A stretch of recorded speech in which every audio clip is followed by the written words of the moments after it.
আসসালামু আলাইকুম, সবাই কেমন আছেন? তো আজকে আমি মুসুর ডাল দিয়ে ডিম রান্না করব। দেখতে পাচ্ছেন আমি ডালগুলো ধুয়ে পরিষ্কার করে নিয়েছি আর পেঁয়াজ কুচি করে নিয়েছি। তো এখানে পেঁয়াজ কুচি, কাঁচামরিচ দিয়ে দিব, দিয়ে হলুদ গুঁড়ো, মরিচ গুঁড়ো, তারপর একটু তেল দিয়ে দেবো, মতো আর লবণটা দিয়ে দিব, দিয়ে ভালোভাবে মিশিয়ে নেব।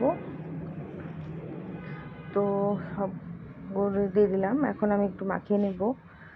মাখিয়ে চুলায় দিয়ে দিয়েছি রান্না করার জন্য। তো আমি এখানে লো আছে একটু সবগুলো মশলা মাখিয়ে নিয়েছি ডালের সাথে।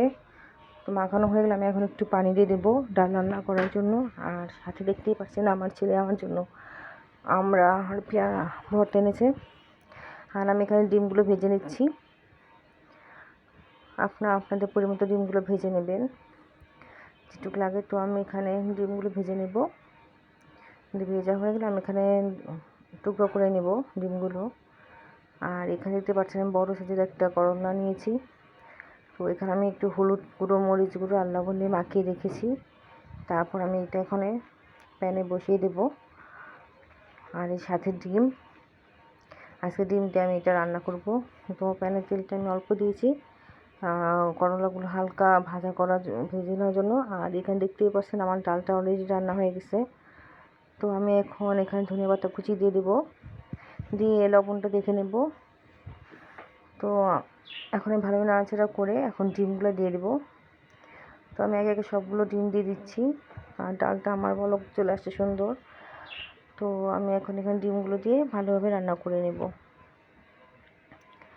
তো আমি এখন ডিমগুলো দিয়ে দিচ্ছি। আর সবাই কীভাবে ডিম খান, এইভাবে রান্না করে খান কিন্তু একটু অবশ্যই কমেন্টে জানাবেন। তো আমার ছেলে ডিমটা খেতে খুব পছন্দ করে, তো আমি তো এসে রান্না করলাম। তো এখন দেখতে পাচ্ছি আমি ডিমগুলো সব দিয়ে দিচ্ছি। আর এখন এটা রান্না করে নেব। তো আমার ডিমগুলো হয়ে গেছে, এখন একটু নেড়ে ছেড়ে আর একটু রান্না করব।